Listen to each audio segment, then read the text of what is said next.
Olá, seja bem-vindo a Sou Grande. Se você chegou até aqui, é porque está estudando para o OAB e recebeu uma amostra do nosso material.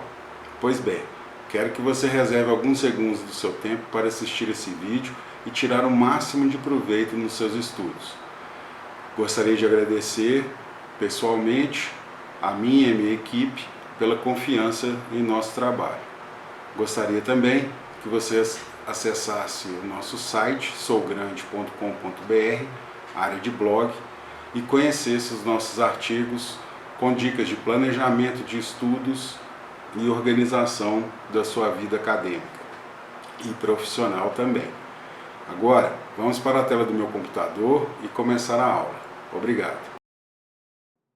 Então, pessoal, agora estamos aqui na tela do meu computador e antes de começar a aula, eu vou ensinar para vocês como manusear aqui e aproveitar o exercício que você recebeu. Então, vocês perceberam aí que tem um espaço para anotação, né? Quem é aluno, lá no manual do aluno, tem as orientações de como usar esse espaço. E aqui, na alternativa, né, você pode imprimir para estudar e acompanhar a aula com o arquivo impresso, mas também, se você quiser saber a resposta, ela é intuitiva. Tá vendo que eu estou passando o mouse aqui, a alternativa ficou vermelha? Quando for a alternativa certa, ela vai ficar azul. Ó, vermelho, vermelho, azul. Então, né, o gabarito aqui é intuitivo. Quando ficar azul, é a resposta. Ok? Agora vamos começar a explicação. Então vamos lá, pessoal. A primeira questão, ela versa aí sobre o tema apelação, reexame necessário e sustentação oral, além da questão da preclusão no agravo de instrumento. Então é bastante informação em uma questão só. Então, de acordo com o novo CPC, julga os afirmativos abaixo. Então, uma coisa que a gente tem que prestar atenção quando está fazendo concurso, né, a prova da OAB, é o enunciado, né, o objetivo da questão. Então, o objetivo aqui é saber quais assertivas aqui estão certas, né, quais estão incorretas, para depois achar a alternativa aqui correspondente. Então, vamos lá. O apelado poderá, em sede contra razões, impugnar questão resolvida na fase de conhecimento, se a decisão a seu respeito não comportar agravo de instrumento. Esta assertiva está correta, né? Ela reflete aí uma interpretação do artigo 1009 do CPC, parágrafo 1º, né? Isso porque no novo CPC o agravo de instrumento deixou de ser um recurso genérico, né, contra qualquer decisão interlocutória, e também não existe mais o chamado agravo retido. Então, as questões que não possam ser objeto de agravo de instrumento não estão sujeitas à preclusão. É o que diz aí o parágrafo 1º, né, desse artigo 1009. E no caso aqui, tanto vale para o apelante quanto para o apelado, né? Então, seja em sede de apelação, que você pode rediscutir aquela matéria, quanto em sede de contrarrazões. Voltando, cadê o Word? Então, a primeira aí, correta. Não se considera fundamentado o acórdão que não enfrentar todos os argumentos deduzidos no processo capaz de, em tese, infirmar a conclusão adotada pelos julgadores. Então aqui, está falando da fundamentação, né? Vale para a sentença, vale para o acórdão, como nós vamos ver. Isso aqui é a reprodução do artigo 489 do CPC e, portanto, está correta. O que a gente tem que prestar atenção aqui é o seguinte: é somente a tese que é capaz de infirmar a conclusão. Então, não é qualquer tese, né? Vamos lá olhar a norma aqui. 489. Parágrafo 1º, não se considera fundamentada qualquer decisão, interlocutória, sentença ou acórdão que é o inciso 4, não enfrentar todos os argumentos deduzidos no processo capaz de, em tese, infirmar a conclusão adotada pelo julgador. Com relação a esse tema, o informativo 585 do STJ disse o seguinte: o julgador não está obrigado a responder a todas as questões suscitadas pelas partes quando já tem encontrado motivo suficiente para proferir a decisão. O julgador possui o dever de enfrentar apenas as questões capazes de infirmar, enfraquecer a conclusão adotada na decisão recorrida. Essa é a interpretação que se extrai do artigo 489, parágrafo 1º, inciso 4, do CPC de 2015. Assim, mesmo após a vigência do CPC 2015, não cabe embargo de declaração contra a decisão que não se pronunciou sobre determinado argumento que era incapaz de infirmar a conclusão adotada. Então, se tiver alguma questão a esse respeito aí, vamos ficar atento para esse fato aí. 3. É cabível sustentação oral pelo prazo improrrogável de 15 minutos para cada um, sucessivamente, ao recorrente, ao recorrido e, nos casos de sua intervenção, ao membro do MP, em agravo de instrumento interposto contra qualquer decisão interlocutória. Então, aqui está falando da sustentação oral em agravo de instrumento, Sempre foi um tema polêmico aí nos tribunais. E o CPC, ele assegurou. Entretanto, não é contra qualquer decisão interlocutória, Aqui está errado, essa parte aqui está errada.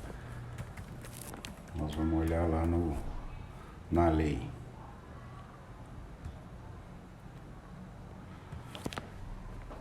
Artigo 937, eu tinha deixado até marcado aqui, Inciso 8, no agravo de instrumento contra decisões interlocutórias que versem sobre tutelas provisórias de urgência ou da evidência. Então, a primeira parte lá da assertiva está toda certa, realmente o prazo é de 15 minutos para cada um,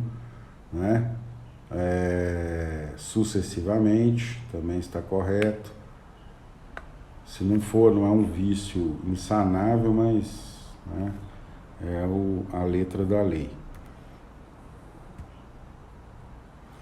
E por fim, tendo sido o Estado condenado ao pagamento no valor de até 1.000 salários mínimos, não se aplica o instituto da remessa necessária.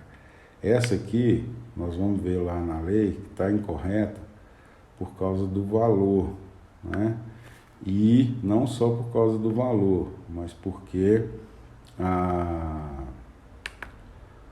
questão está se referindo aí ao Estado. Esse valor de 1.000 salários mínimos, é até 1.000 salários mínimos, que não obriga a remessa necessária quando se aplica à União. Então vamos lá na lei. Isso eu já deixei marcadinho também. Não. Então, aqui está sujeito ao duplo grau de jurisdição, não produzindo efeito, senão depois de confirmado pelo tribunal a sentença. Então isso aqui é a chamada remessa necessária. O que é isso? O próprio juiz recorre da sua própria sentença. Isso porque quando a parte sucumbente, for ente de direito público, suas fundações, autarquias de direito público, as decisões judiciais são sujeitas ao duplo grau para poder surtir efeito, Então,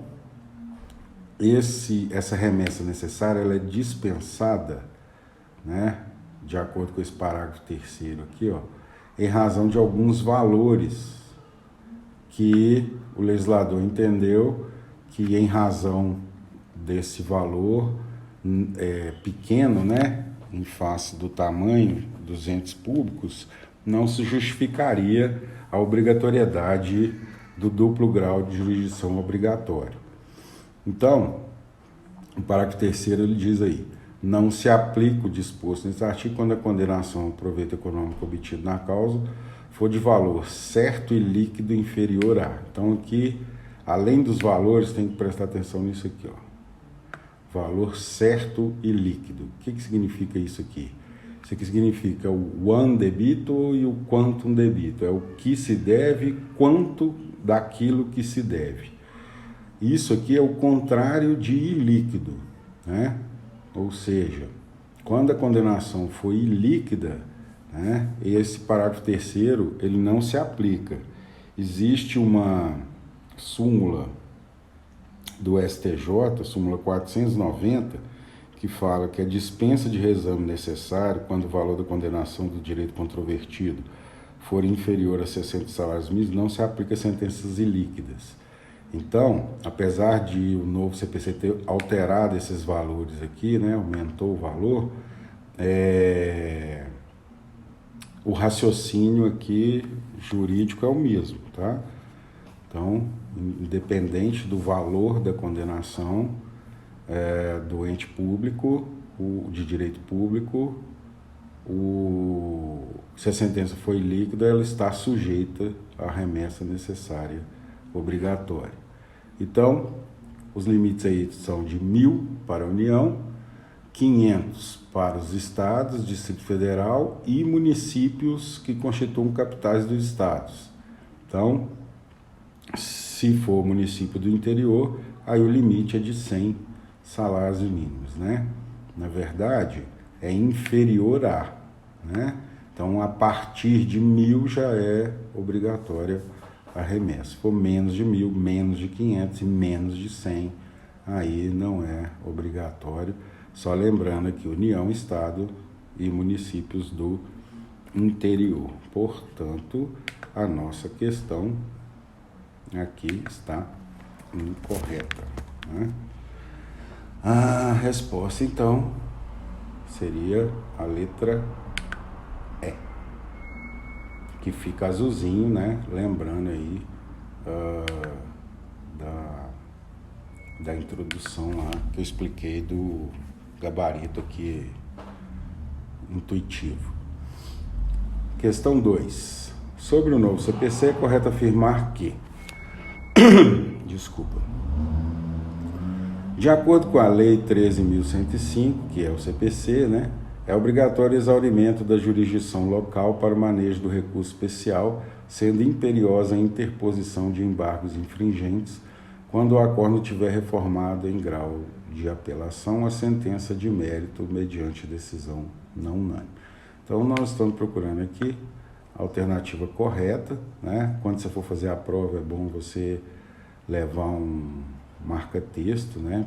Para você circular aí, sublinhar, marcar o objetivo da questão, para você não esquecer. Essa aqui está incorreta, por quê? Porque não existe mais no sistema do CPC esse recurso chamado embargos infringentes, né? Então, ela está incorreta.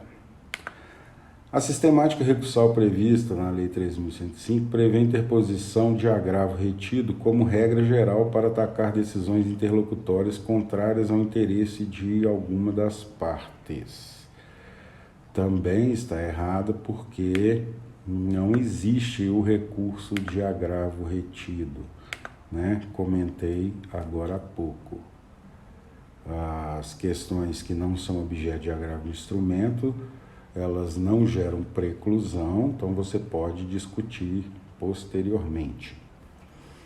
Os estados, suas autarquias e fundações de direito público gozarão de prazos... Deixa eu subir essa tela aqui, né? Por que nós vamos ficar lendo embaixo?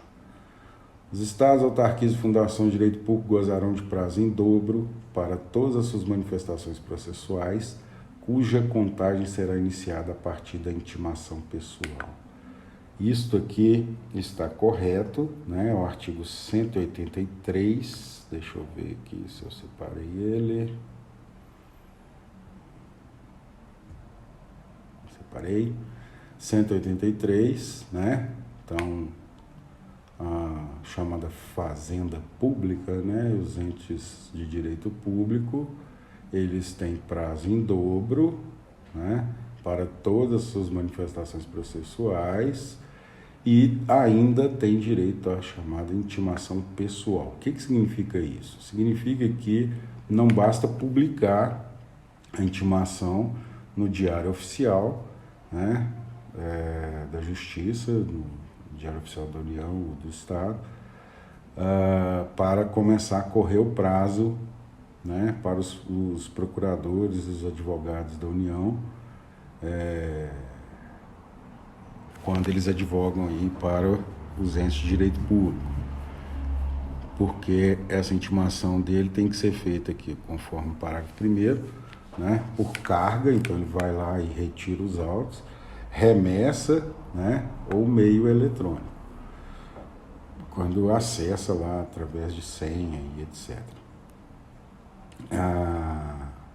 Outra coisa aqui também, que é muito cobrada em prova com relação a isso, é isso aqui, ó.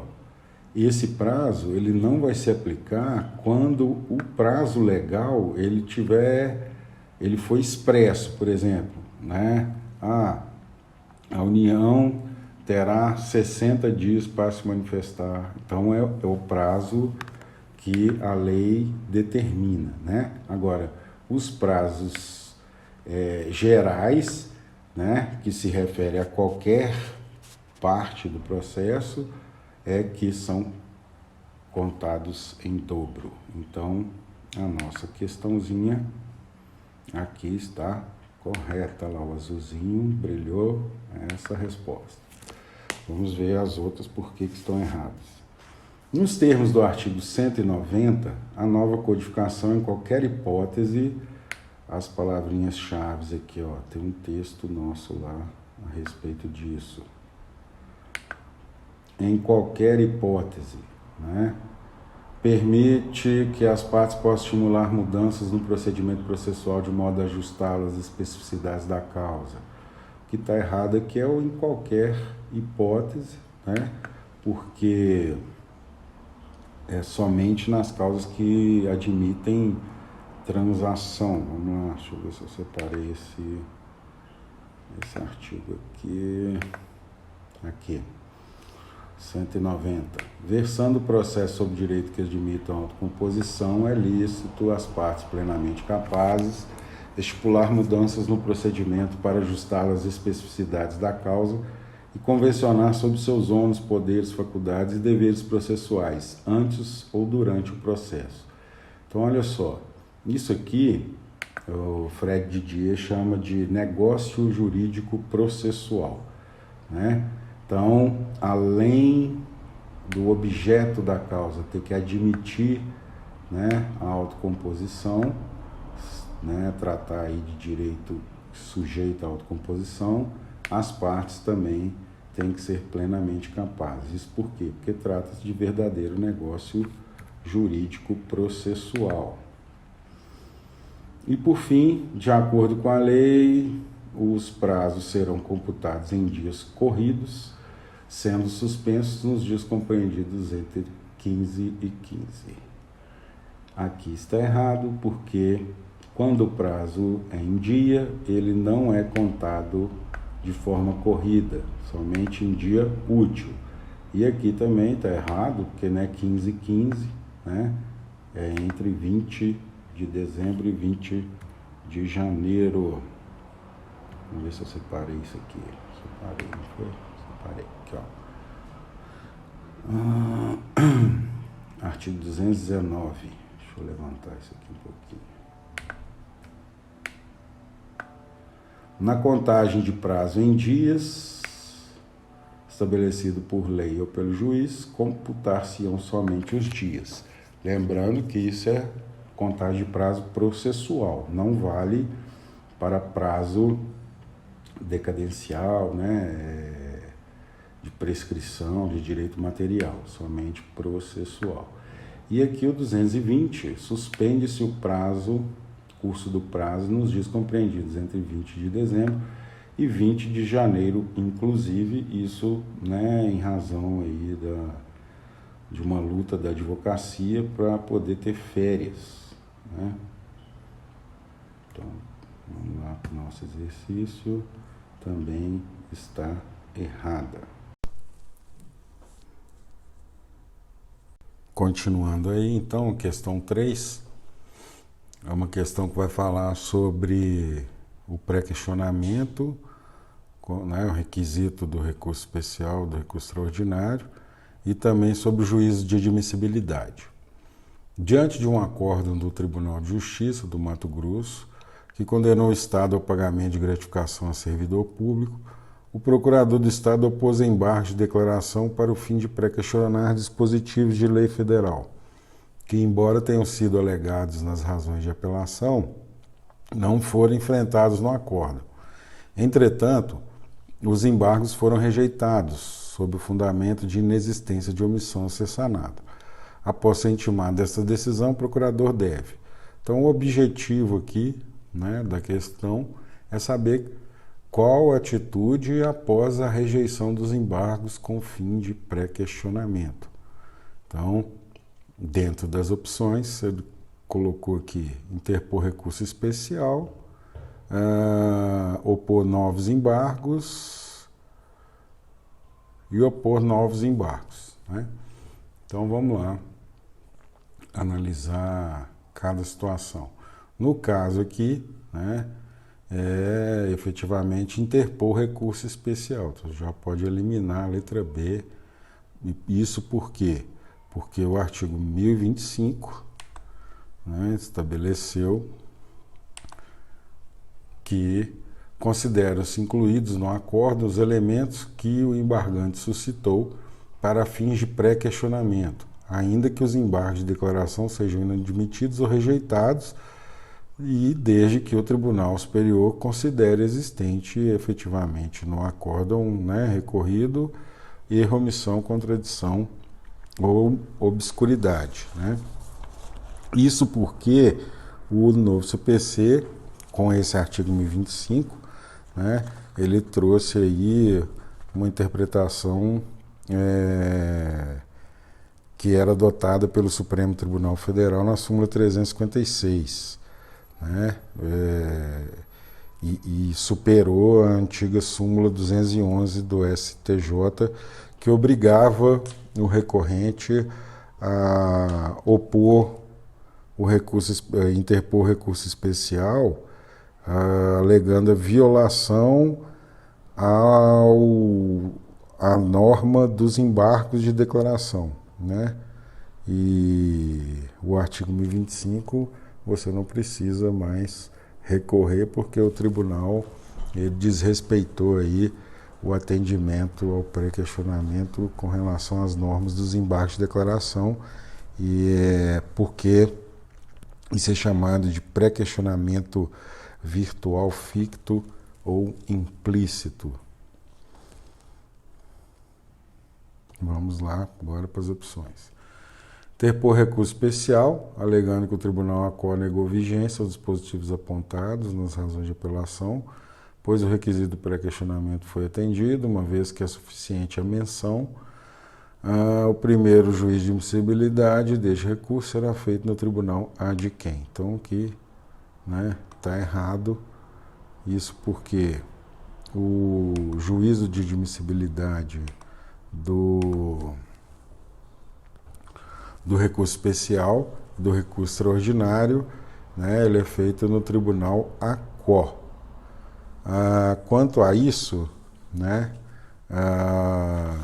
é bom também que você anote aí para não esquecer, né, que você vê numa questão complexa dessa aí, se você soubesse qual que é o juízo de admissibilidade do recurso, né, sua chance de acertar a questão aumentaria consideravelmente.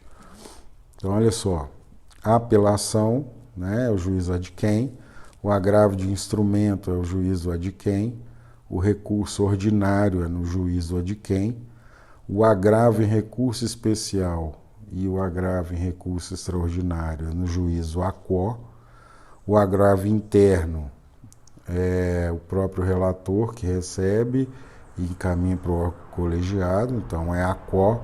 Os embargos de declaração é o próprio juízo prolator da decisão, a quo, e o recurso especial e o recurso extraordinário também no juízo a quo. Opor novos embargos, não é o caso, né? Já superamos isso aqui. Interpor recurso especial alegando que o tribunal negou vigências positivas apontadas nos embargos, pois o requisito foi atendido, uma vez que a lei admite expressamente o pré-questionamento virtual, e o primeiro juízo de admissibilidade desse recurso será feito no tribunal a quo. Então, tudo ok, né? Tribunal a quo, não precisa de novos embargos, né?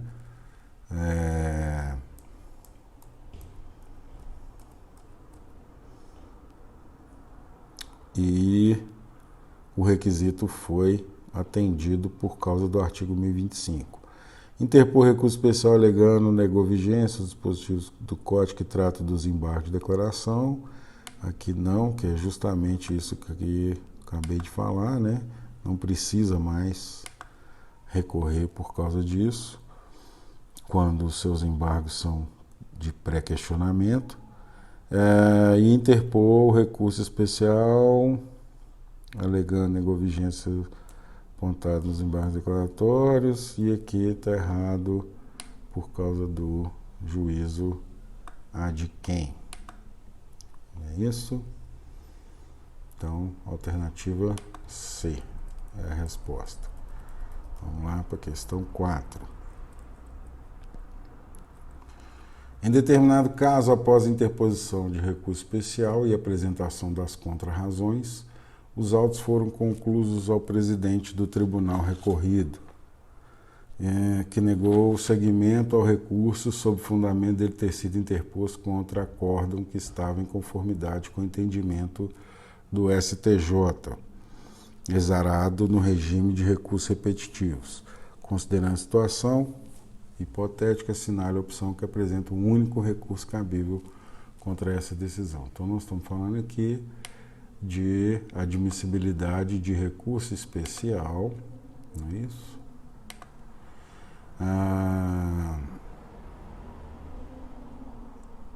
Apresentada aqui ao tribunal recorrido, nós acabamos de falar, né? O juiz de admissibilidade a quo, que foi negado seguimento com fundamento de que o acórdão recorrido estava em conformidade com decisão proferida em regime de recurso repetitivo.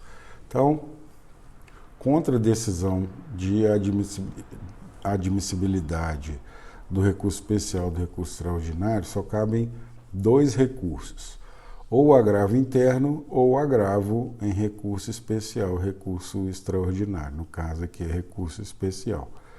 Então, pode eliminar agravo de instrumento e o próprio recurso especial ou recurso ordinário, que não são cabíveis. Teriam duas circunstâncias aqui: o agravo interno ou o agravo em recurso especial, né? Agora nós vamos ver quando que cabe um, quando que cabe outro. Vamos pegar aqui o CPC. Então, o artigo 1030, ele vai falar, né, das hipóteses de recebimento do recurso especial, recurso extraordinário pelo presidente ou vice-presidente do tribunal. Então, no inciso 1, ele fala que vai negar seguimento, está aqui na linha B os fundamentos lá da nossa questão. E lá no parágrafo 2º vai estar a nossa resposta, ó. Da decisão proferida com fundamento nos incisos 1 e 3, caberá agravo interno nos termos do artigo 1021. Então, o recurso cabível é o agravo interno. Ficou azulzinho lá, ó. E quando que é cabível o agravo interno e quando é cabível? Como é que eu vou saber isso? Tem que decorar esse artigo, né? É só prestar atenção na dica aqui, ó. A decisão que admite, né, o recurso especial extraordinário, ela é irrecorrível. A decisão, né, do presidente ou do vice-presidente nega seguimento ao recurso extraordinário ou ao recurso especial, analisando o mérito da matéria, né, como foi esse caso aí, que ele diz que o acordo está em conformidade com o julgamento de recursos repetitivos, né, ou no caso aí da linha A, né, que já houve decisão que não se trata de matéria com repercussão geral, vão caber o agravo interno, né, que vai ser julgado pelo próprio tribunal recorrido. Já se a inadmissibilidade do recurso, né, ela for por falta de requisitos formais que estão aqui no inciso 5, né, aí o recurso cabível é o agravo em recurso especial ou recurso extraordinário. Então a diferença é, né, o presidente, quem está fazendo o juízo de admissibilidade, ele analisou o mérito, inciso 1, foi com fundamento no artigo 1030, inciso 1, a linha A ou B, agravo interno. Se foi inciso 5 do artigo 1030, cabe agravo em recurso especial ou recurso extraordinário, né? Agora, se a decisão do presidente do tribunal ela tiver como fundamento tanto a falta de pressuposto de admissibilidade, né, como a questão da incompatibilidade vertical, né, são essas matérias de mérito do artigo 1030, inciso 1, a linhas A e B, aí o recorrente ele vai ter que interpor simultaneamente o agravo interno e o agravo em recurso especial e recurso extraordinário. Vamos lá para a questão 5.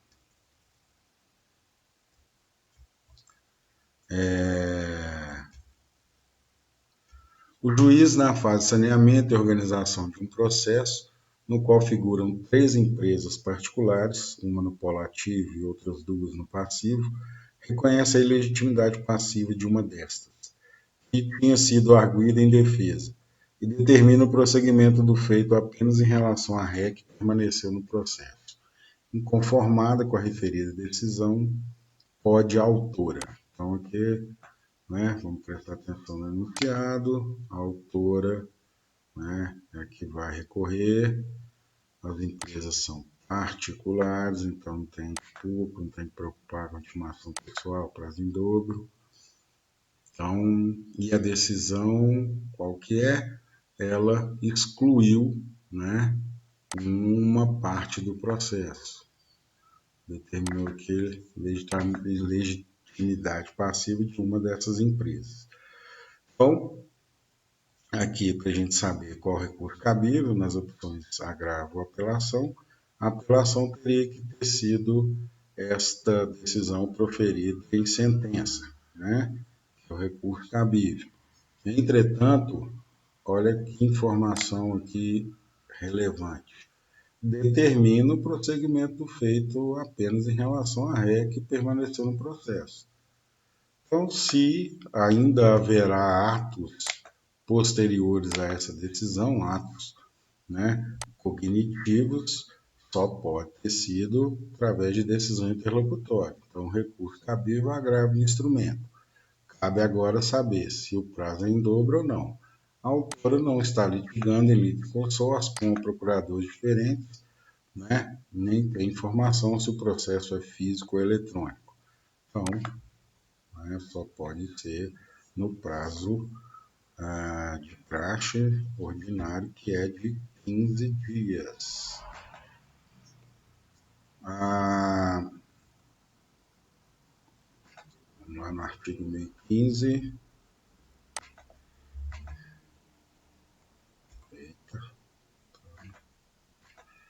difícil, professor, achei.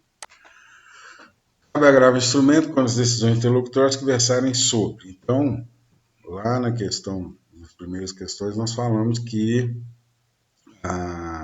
o agravo instrumento não é mais um recurso contra qualquer decisão interlocutória, né? Existe aqui uma relação das hipóteses de seu cabimento.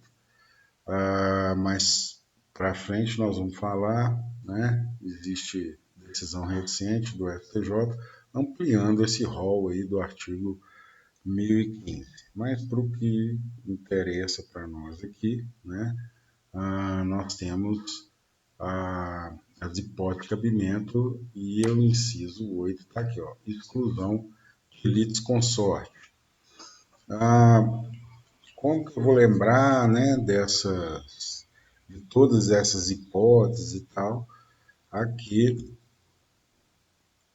o site Esquematiza Concursos, né, ele dá uma dica para lembrar dessas hipóteses do 1015. Seria aí, ó, Temer Companhia tem 3 rejeições.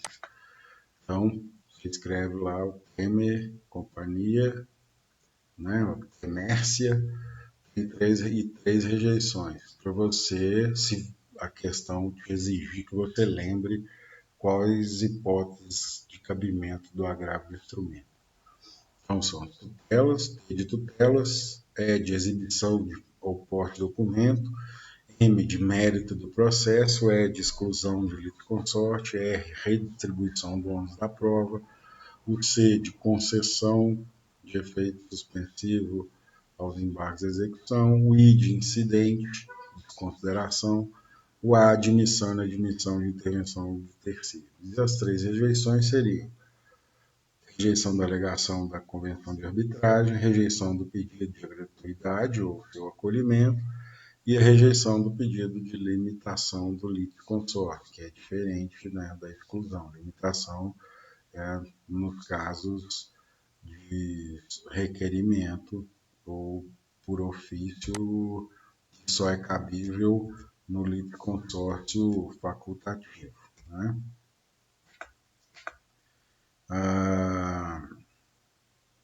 É uma boa dica aí, né? Aguardar a prolação da sentença, aqui não é o caso, né? Isso aqui também foi lá a primeira questão, que é quando não é cabível o agravo de instrumento, aí a questão não está sujeita à preclusão. Nesse caso, ela estaria sujeita à preclusão porque existe a hipótese expressa de cabimento do agravo do instrumento. Questão 6. Marli propôs a ação contra uma loja de eletrodoméstico na cidade onde reside. Na petição inicial, pediu indenização por danos materiais causados pela explosão do equipamento adquirido na loja. A loja de eletrodomésticos apresentou contestação e a ação foi julgada procedente pelo juiz.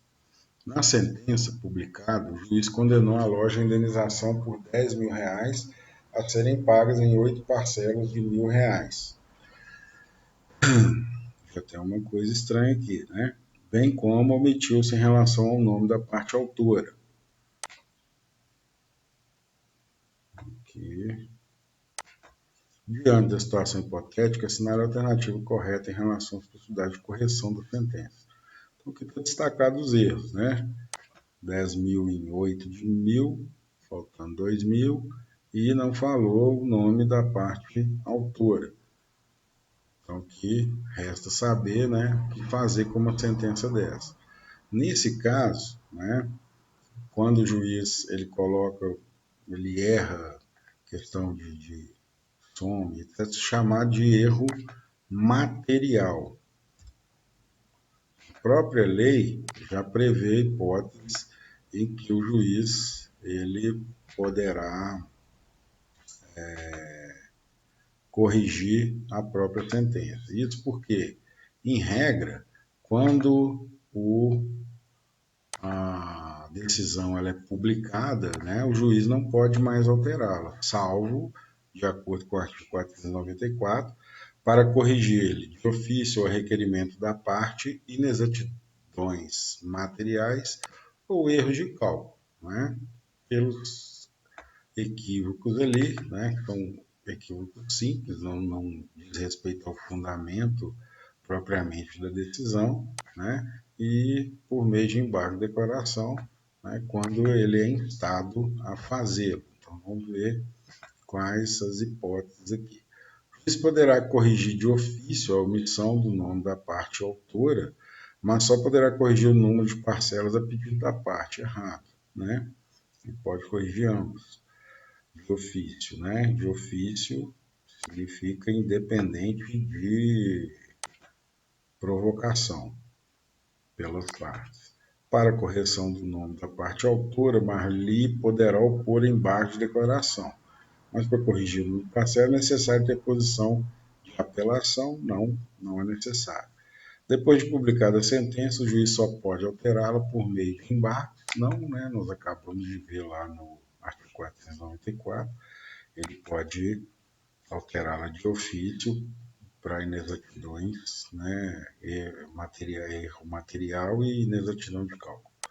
O juiz só pode corrigir a omissão do nome da parte autora e de uma das partes, mas poderá corrigir de ofício o número de parcelas, não.